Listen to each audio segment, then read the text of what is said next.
भीम, जय जय जय जय जय भीम। और बाबा साहब अंबेडकर के मिशन को आगे बढ़ाने वाले, बाबा साहब अंबेडकर के सपनों को पूरा करने वाले हमारे आम आदमी पार्टी के राष्ट्रीय संयोजक अरविंद केजरीवाल जी हमारे बीच में पहुंच चुके हैं, जिन्होंने सही मायने में बाबा साहब के दिखाए रास्ते पर चलकर दिल्ली के लोगों को शिक्षा और स्वास्थ्य में, गरीब दलित पिछड़ों के बच्चों को बराबरी का शिक्षा का अधिकार देने का काम किया। अरविंद केजरीवाल जी का जोरदार तालियों के साथ स्वागत किया जाए।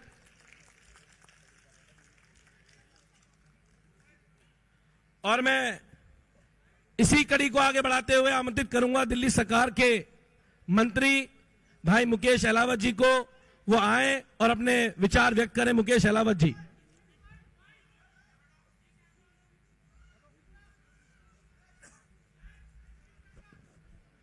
मेरे साथ एक बार साथ बोलेंगे, जय जय जय जय जय भीम, जय जय जय जय जय भीम, जय जय जय जय जय भीम।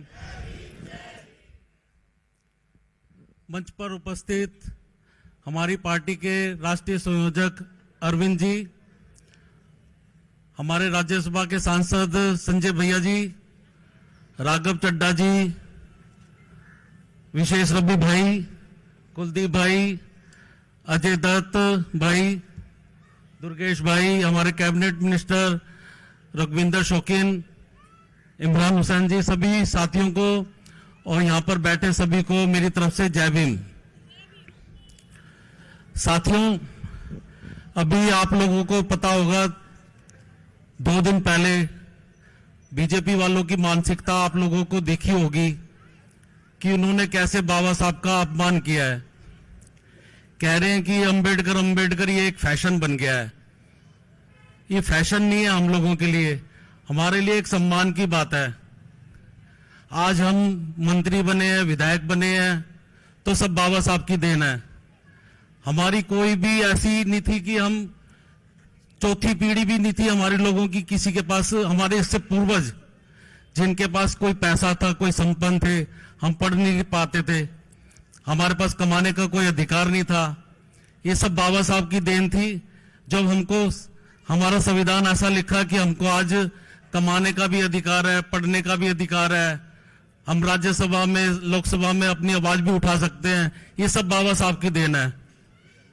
और ये हमारे भगवान को ऐसे अपमान कर रहे हैं तो ये सहन नहीं होगा। और मैं तो ये कहता हूं कि दिल्ली के जितने भी दलित भाई हैं, सारे के सारे इसका बहिष्कार करें अच्छे ढंग से और बाबा साहब का अपमान जरूर ले, क्योंकि ये इन्होंने अपनी मानसिकता बता दी है कि ये एक तरीके से मनुवादी लोग हैं जो बाबा साहब को मानते नहीं है। तो मेरी आप लोगों से सभी से विनती है कि सभी दलित भाई सारे एकजुट होके अब की बार चुनाव जाएगा तो इसका बहिष्कार करेंगे, बीजेपी को अपने यहां से बिल्कुल दरकिनार कर देंगे। धन्यवाद आप लोगों का सबका। और एक साथ फिर से बोलेंगे, जय जय जय जय जय भीम, जय जय जय जय जय भीम, जय जय जय जय जय जय भीम। धन्यवाद। धन्यवाद मंत्री जी। जैसे कि सब जानते हैं कि बीजेपी हमेशा से बाबा साहब अंबेडकर का अपमान करती आई है, चाहे बाबा साहब के संविधान को बदलने की बात करना हो, चाहे दलित समाज के लोगों के ऊपर अत्याचार करना हो, चाहे देश की संसद में खड़े होकर देश के गृह मंत्री अमित शाह के द्वारा बाबा साहब को अपमानित करना हो। इस देश का दलित बहुजन समाज कभी बाबा साहब अंबेडकर का अपमान सहेगा नहीं और उस अपमान का बदला हम सब लोग यहां लेके रहेंगे। एक एक आदमी को मिलके इस बात को घर घर तक पहुंचाना है। और इसी कड़ी को आगे बढ़ाते हुए मैं आमंत्रित करता हूं आम आदमी पार्टी के राज्यसभा सांसद बड़े भाई संजय सिंह जी को। बुलंद आवाज संजय भैया आए और अपनी बात रखें। संजय सिंह जी, जोरदार ताली स्वागत करें। एक बार जोरदार नारा लगाएंगे, जय जय जय जय जय भीम। अरे जय जय जय जय जय भीम, अरे जय जय जय जय जय भीम।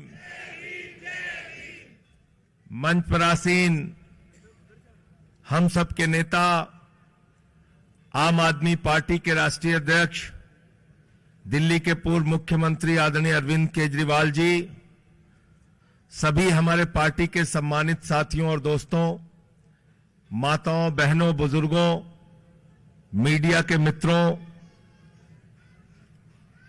किस तरह से भारतीय जनता पार्टी और देश के गृह मंत्री बाबा साहब डॉक्टर भीमराव अंबेडकर का अपमान कर रहे हैं, बाबा साहब के संविधान को तार तार कर रहे हैं, उसकी धज्जियां उड़ा रहे हैं, ये किसी से छिपा नहीं है। और इनके मन की ये घृणा कोई एक नहीं है, याद रखिएगा।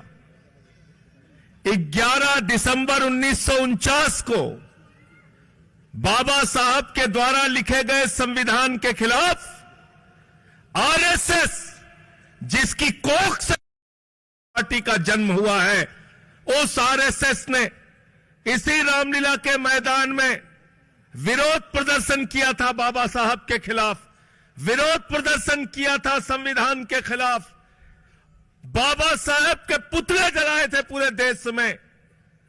ऐसी विचारधारा के लोग जो हमेशा से बाबा साहब से घृणा करते रहे, समाज के वंचित, शोषित, दलित, आदिवासियों से घृणा करते रहे, जिन्होंने हमेशा आरक्षण का विरोध किया, जिन्होंने हमेशा संविधान का विरोध किया, जिन्होंने हमेशा दलितों को दिए जाने वाले अधिकारों का विरोध किया, जो इस बात को बर्दाश्त नहीं कर पाए कि एक गरीब के घर में जन्मे बाबा साहब डॉक्टर भीमराव अंबेडकर जी ने देश का संविधान कैसे लिख दिया। आज उसी मानसिकता के गृह मंत्री अमित शाह ने बाबा साहब का अपमान सदन में किया है। जो बाबा साहब का अपमान कर रहे हैं, उनको इस बार दिल्ली से भगाने का काम आपको करना है। करोगे नहीं करोगे सब लोग? इस अपमान का बदला लेना है। पूरे देश में विरोध प्रदर्शन हो रहा है, हर समाज के लोग सड़कों पे आए हैं। देश के गृह मंत्री का अहंकार सुनिए, कह रहे हैं आजकल फैशन हो गया है, कोई भी खड़ा होता है कहता है बाबा साहब, बाबा साहब, बाबा साहब। अरे इतना नाम भगवान का लेते तो 7 जन्म तक स्वर्ग हो जाता। मुझे पता नहीं 7 जन्म स्वर्ग होता नहीं होता, लेकिन इस देश के गरीबों की जिंदगी को स्वर्ग बनाने के लिए संविधान अगर किसी ने लिखा है तो बाबा साहब ने लिखा है। जिनको लोगों ने देखा है, जिनके संविधान को पढ़ा है। और मैं धन्यवाद देना चाहता हूं अरविंद केजरीवाल जी को।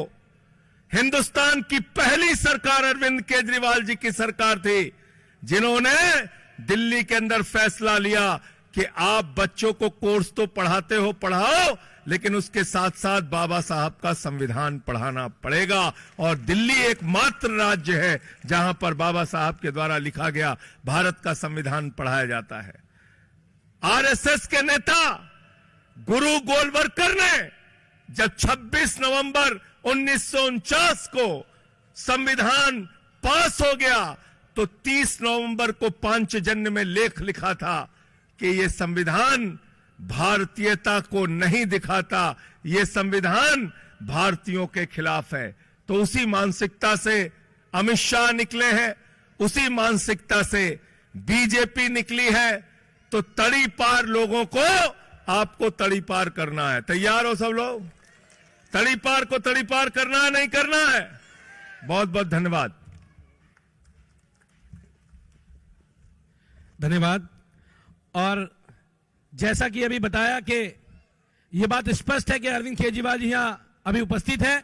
और एक और बड़ा फैसला जो अरविंद केजरीवाल जी ने लिया था दिल्ली और पंजाब के अंदर, आज अमित शाह जी को बाबा साहब अंबेडकर के नाम से नफरत है। उन्हें लगता है कि हम लोग जय भीम क्यों बोलते हैं, हम लोग अंबेडकर अंबेडकर क्यों बोलते हैं, क्योंकि अंबेडकर, बाबा साहब अंबेडकर हमें आजादी दिलाने वाले हैं। और अरविंद केजरीवाल जी ने दिल्ली और पंजाब में फैसला दिया कि हर सरकारी कार्यालय के अंदर बाबा साहब अंबेडकर की तस्वीर लगाई जाएगी। अगर इस देश में कोई नेता थे तो वो अरविंद केजरीवाल थे, जिन्होंने एक सरकारी कार्यालय तक बाबा साहब अंबेडकर का नाम पहुंचाने का काम किया। और अगर आज हम यहां सूट बूट पहन के खड़े हैं, ये जूते पहन के खड़े हैं, बाबा साहब अंबेडकर के संविधान से पहले हमें जूते पहनने का अधिकार नहीं था। यह अधिकार भी अगर किसी ने दिया तो बाबा साहब अम्बेडकर ने देने का काम किया। तो इसी कड़ी को आगे बढ़ाते हुए मैं बाबा साहब के अनुयायी और बाबा साहब के अम्बेडकर के मिशन मूवमेंट को आगे बढ़ाने वाले, बाबा साहब की दिशा निर्देश पे काम करने वाले नेता अरविंद केजरीवाल जी को आमंत्रित करूंगा। एक बार जोरदार तालियों से स्वागत करें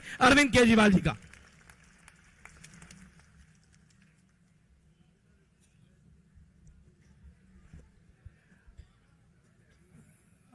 आज यहाँ पे आए हुए मेरे सभी प्यारे बहनों, भाइयों, माताओं, बुजुर्गों, बच्चों, आप सब लोगों को मेरा नमस्कार, सबको मेरा प्रणाम।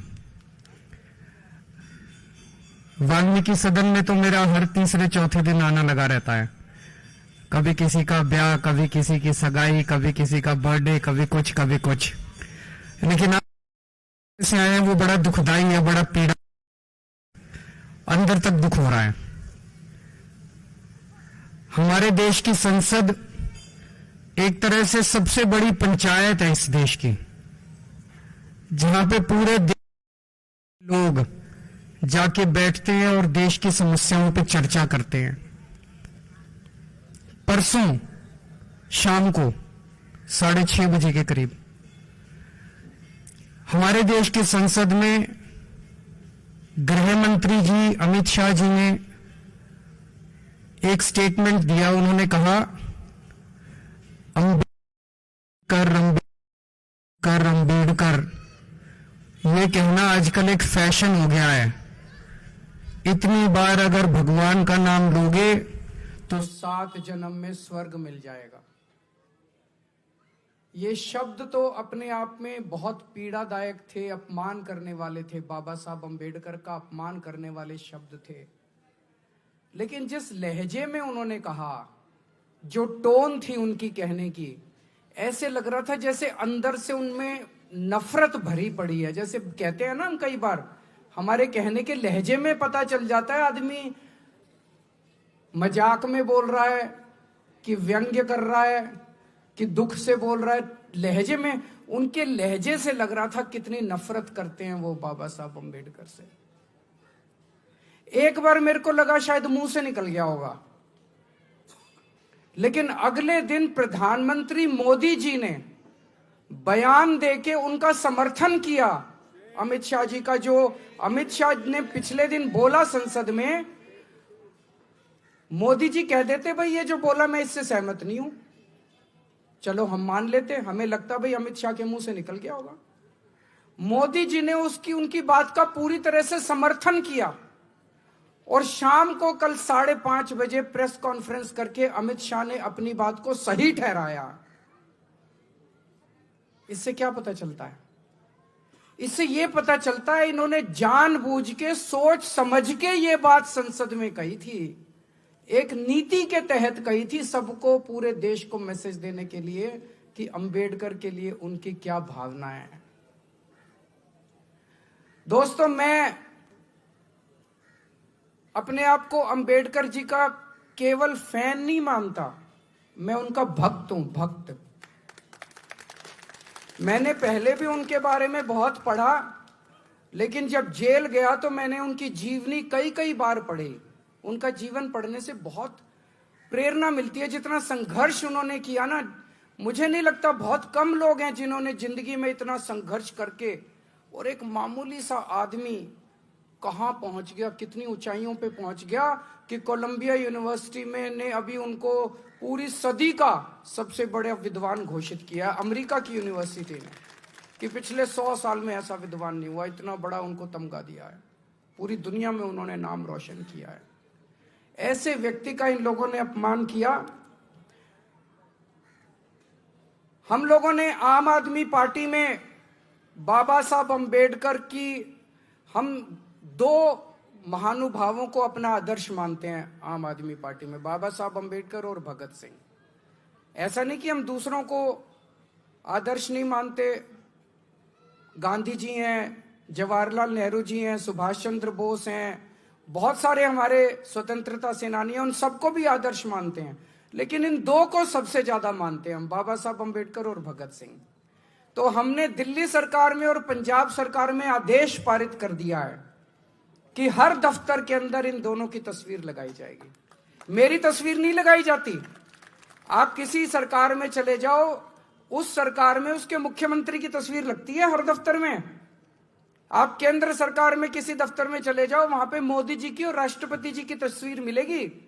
दिल्ली सरकार के दफ्तर में केजरीवाल की या आतिशी जी की तस्वीर नहीं मिलेगी, वहां पे बाबा साहब अंबेडकर की और भगत सिंह की तस्वीर मिलेगी आपको।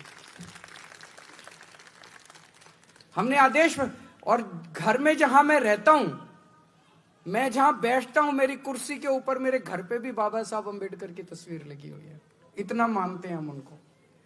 दिल्ली सरकार के सारे स्कूलों में, जैसे मैंने कहा ना, मेरे को प्रेरणा मिलती है उनके जीवन से। स्कूलों के अंदर, सरकारी स्कूलों के अंदर, दिल्ली सरकार के सरकारी स्कूलों के अंदर हमने बाबा साहब जीवन को पढ़ाना चालू कर दिया, ताकि हर बच्चे को उनके जीवन से प्रेरणा मिल सके। बाबा साहब अंबेडकर क्या कहते थे? सबसे ज्यादा उन्होंने तवज्जो दी शिक्षा को। उन्होंने बार बार बोला, समाज के लोगों को बोला कि अपने बच्चों को पढ़ाओ, अच्छी शिक्षा दो, तभी समाज आगे बढ़ेगा। बोला था कि नहीं बोला था? आज सबसे ज्यादा तवज्जो हमने शिक्षा को दी है। दिल्ली के सरकारी स्कूल इतने अच्छे कर दिए कि अब मेरे दलित समाज के, मेरे वंचित लोग, मेरे पिछड़े लोग, आज उनके बच्चे डॉक्टर बन रहे हैं, इंजीनियर बन रहे हैं और बड़े बड़े 12वीं क्लास तक मैंने शिक्षा फ्री कर दी। उसके बाद जब हमारे समाज में भी बच्चे बहुत इंटेलिजेंट हैं, लेकिन वो कंपटीशन के पेपर नहीं दे सकते थे, क्योंकि कंपटीशन के पेपर देने के लिए बहुत सारी फीस चाहिए होती है। तो हमने कह दिया, भाई जो कोचिंग की फीस है वो सारी फीस दिल्ली सरकार देगी, आप अपने बच्चे का एडमिशन करा दो और सारी फीस हम। जय भीम योजना हमने दिल्ली के अंदर लागू करी। तो मेरी भावना बहुत बुरी तरह से मैं पीड़ित हुआ जब मैंने अमित शाह जी के स्टेटमेंट को सुना। और मैं समझता हूं मेरे जैसे करोड़ों करोड़ों लोग हैं जिनको पीड़ा पहुंची होगी। पीड़ा पहुंची कि नहीं पहुंची? सबको दुख हुआ। किस किस को दुख हुआ उनका? अमित शाह जी का बहुत दुख हुआ सब लोगों को वो स्टेटमेंट। वो कहते हैं कि इतना भगवान का नाम लोगे तो 7 जन्म में स्वर्ग मिल जाएगा। मैं उनको कहना चाहता हूं, बाबा साहब अंबेडकर आधुनिक भारत के भगवान से कम नहीं है। आधुनिक भारत के भगवान है वो। मुझे नहीं पता मरने के बाद स्वर्ग मिलता है कि नहीं मिलता, लेकिन जैसा भी संजय सिंह जी ने कहा कि अगर बाबा साहब अंबेडकर नहीं होते और बाबा साहब अंबेडकर ने यह संविधान नहीं बनाया होता, तो भाई साहब आज इस देश के अंदर दलितों का, वंचितों का, पिछड़े लोगों का जीना मुश्किल हो जाता। स्वर्ग तो बहुत दूर की बात है, उन्होंने जीने का अधिकार दिया है हम लोगों को। आज ये जो बीजेपी वाले आजकल झुग्गियों में जा जाके रह रहे हैं, इनका मन नहीं करता झुग्गियों में जा जाके रहने को। कोई मन से नहीं जाते, ये मजबूरी है इनकी झुग्गियों में जाके रहना। और क्यों मजबूरी है? बाबा साहब अंबेडकर का संविधान मजबूरी है। कैसे? आप पूछोगे कैसे? संविधान में उन्होंने वोट का अधिकार दिया है। जब संविधान बन रहा था, संविधान सभा के अंदर चर्चा हुई, चर्चा में बातचीत उठी, भाई वोट का अधिकार किसको मिलना चाहिए? उसमें कई लोगों ने कहा कि वोट का अधिकार केवल पैसे वालों को मिलना चाहिए, गरीबों को नहीं मिलना चाहिए। उसमें कई लोगों ने कहा कि वोट का अधिकार पढ़े लिखों को मिलना चाहिए, अनपढ़ को नहीं मिलना चाहिए। ये 2 बातें उठी थी। एक तो ये कि गरीबों को नहीं मिलना चाहिए, और एक ये कि अनपढ़ लोगों को नहीं मिलना चाहिए। बाबा साहब अंबेडकर अड़ गए संविधान सभा में। उन्होंने कहा हर नागरिक को, चाहे पढ़ा लिखा हो, चाहे गरीब हो, चाहे अमीर हो, चाहे अनपढ़ हो, उनको वोट का अधिकार मिलेगा। भाई साहब, आज आपके वोट का अधिकार बाबा साहब अंबेडकर ने दिलवाया है। आज झुग्गी झोपड़ी में रहने वाले एक एक आदमी के पास वोट का अधिकार है, इसलिए बीजेपी वाले जाके झुग्गियों में रह रहे हैं। अगर बाबा साहब अंबेडकर ने वोट का अधिकार नहीं दिलाया होता, ये सारी झुग्गियां तोड़ के इनको पता नहीं कहां फेंक देते ये लोग। गलत तो नहीं कह रहा भाई साहब?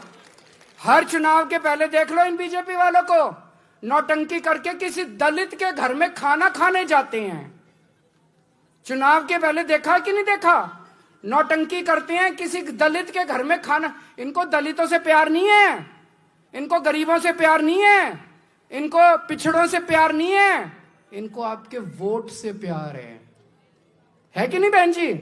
इनको आपके वोट से प्यार है। वो वोट किसने दिया? बाबा साहब ने वोट दिया। अगर बाबा साहब आपको वोट नहीं देते, ये बीजेपी वाले मजाल जो आपकी, इनको मैं देख रहा था ये झुग्गी में जाते हैं। कल मेरे को एक बता रहा था कोई, जिस झुग्गी में इनका एक बड़ा नेता गया था, वहां से कोई मेरे से मिलने आए कुछ लोग झुग्गी से। मैंने पूछा क्या हुआ, बोले जी आया था 11 बजे निकल लिया, कट लिया। फोटो वोटो खिंचाई, थोड़ी देर हमारे बच्चों के साथ नाटक करा कैरम खेलने का, उसके बाद बोला लेट गया बिस्तर पे, बोला मेरी फोटो खींच लो, फिर लेटे हुए की फोटो खींच ली, फिर बोला अपने घर चला गया, सवेरे 6 बजे फिर आ गया। ये इनका प्यार है। दूसरे एक और नेता का पता चला, मैंने देखा सोशल मीडिया पे, उसको तो आपको छूने में तकलीफ होती है, आप में से बदबू आती है इन लोगों को। वो क्या कर रहा था, उसके बगल में एक और था उसका, उन्हीं की पार्टी का, वो अपने हाथ से उनका अपना पट्टा लेता था, अपने साथी को देता था और साथी पट्टा पहनाता था। खुद को तो पट्टा पहनाने में भी शर्म आती है, खुद को तो पट्टा पहनाने में भी तकलीफ होती है। अपने हाथ से पट्टा भी नहीं पहनाएंगे आप लोगों को, दूसरे के हाथ में देंगे, वो पट्टा पहनाएगा। आप सोच के देखो, अगर बाबा साहब ने आपको वोट का अधिकार नहीं दिया था, ये क्या हालत बनाते आप लोगों की। गलत तो नहीं कह रहा, ऐसी हालत बनाते ये लोग, ऐसी हालत बनाते आप लोग, याद रखते। आज आपको पढ़ने का अधिकार मिला है, आपके लिए स्कूल बनते हैं, क्यों बनते हैं? बाबा साहब ने आपको वोट का दिन, तो ये पढ़ने नहीं देते ये लोग। मजाल जो आपके अपने समाज को, पिछड़ों को, दलितों के लिए इसको स्कूल में नहीं घुसने देते। अंग्रेजों के टाइम में बाबा साहब का जीवन उठा के देख लो आप। बाबा साहब जब स्कूल जाते थे, इतनी छुआछूत थी। जिस क्लास में मैंने पढ़ा है उनका पूरा, जिस क्लास में, उस क्लास अपने साथ टाट ले जाते थे, वो बोरी पे बैठने, वो बोरी ले जाते थे, उनको क्लास के बाहर बिठाते थे और क्लास के बाहर बिठा के कहते थे अंदर जो टीचर बोल रहा है बाहर आवाज आएगी, वही सुन के पढ़ लियो। इतनी छुआछूत थी। आज हमारे भारत में ये छुआछूत खत्म नहीं होती अगर बाबा साहब आपको वोट का अधिकार नहीं देते। आज भी आपको क्लास में नहीं घुसने देते, ये उसी पानी नहीं पीने देते आपको, अगर ये आपकी परछाई से इन लोगों को तकलीफ होती है, अगर बाबा साहब आपको वोट का अधिकार नहीं देते। बहुत बड़ा अधिकार, आपने कभी सोचा नहीं होगा इस तरह से भाई साहब जो मैं बोल रहा हूं। आज सरकारी नौकरियां मिलती हैं अपने लोगों को, अपने लोग विधायक बनते हैं, मंत्री बनते हैं, क्यों? बाबा साहब के संविधान की वजह से। तो मैं अमित शाह जी को कहना चाहता हूं, अमित शाह जी, मुझे नहीं पता आपका भगवान कौन है, हमारे भगवान तो बाबा साहब अम्बेडकर है।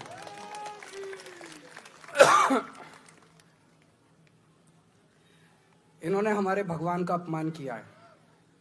ये सावरकर को मानते हैं, मानो, हमें कोई तकलीफ नहीं, जिसको मर्जी मानो तुम अपना भगवान। हम तो अपने बाबा साहब अम्बेडकर को भगवान मानते हैं। हमने तुमको कुछ नहीं बोला, तुम्हारी हिम्मत कैसे हो गई हमारे भगवान के खिलाफ बोलने की? बर्दाश्त करोगे? बदला लोगे? लेना पड़ेगा बदला, चुप नहीं बैठेंगे। मैं तो नहीं बैठूंगा, कम से कम मैं तो नहीं बैठूंगा। घर घर जाऊंगा, मैं घर घर जाऊंगा, घर घर जाके लोगों को जागृत करूंगा, लोगों को इकट्ठा करूंगा। दोस्तों, अब टाइम आ गया है, आपको चुनना पड़ेगा। अब बाबा साहब से प्यार करने वाला आदमी बीजेपी से प्यार नहीं कर सकता। या तो बीजेपी से प्यार करते हो या बाबा साहब से प्यार करते हो। गलत तो नहीं कह रहा? या तो आप बीजेपी से प्यार करते हो या बाबा साहब से प्यार करते हो। कोई ये कहे मैं बाबा साहब से प्यार करता हूं और बीजेपी को वोट देता हूं, नहीं हो सकता ये। इसका मतलब झूठ बोल रहे हो आप। बाबा साहब से आपको चुनना पड़ेगा, चाहे बाबा साहब और चाहे जो बाबा साहब से करे प्यार वो बीजेपी को करे इनकार। जो बाबा साहब से करे प्यार वो बीजेपी को करे इनकार। अब एक बार सारे जने खड़े हो जाओ, हम एक शपथ लेंगे सारे जने। मैं एक एक लाइन बोलूंगा, आप मेरे पीछे पीछे बोलोगे। बीजेपी ने हमेशा बाबा साहेब और उनके द्वारा लिखे गए संविधान का अपमान किया है। संसद में बीजेपी ने बाबा साहब का घोर अपमान किया है। मैं बाबा साहब अम्बेडकर जी को अपना आदर्श मानता हूं और इसीलिए शपथ लेता हूं कि मैं हर स्तर पर बीजेपी का विरोध करूंगा। बैठ जाओ।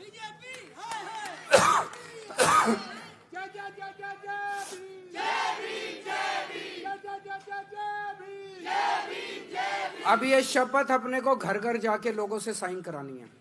मंजूर है?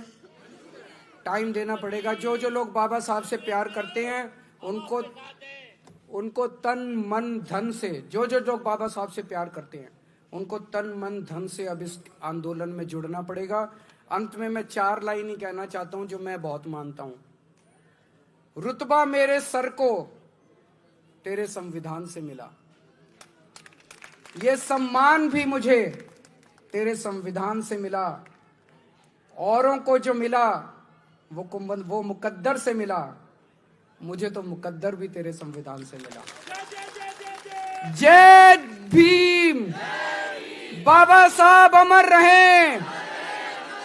जय जय जय जय जय भीम।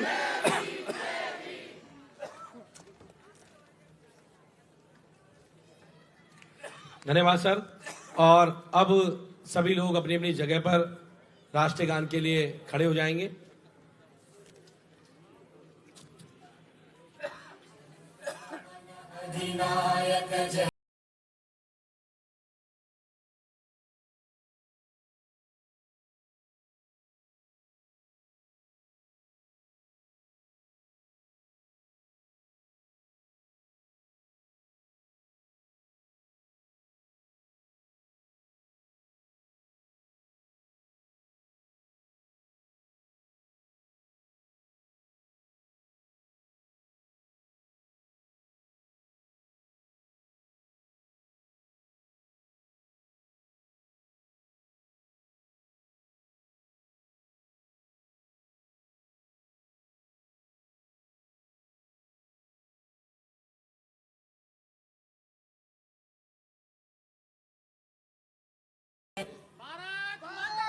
जय जय जय जय जय जय भीम।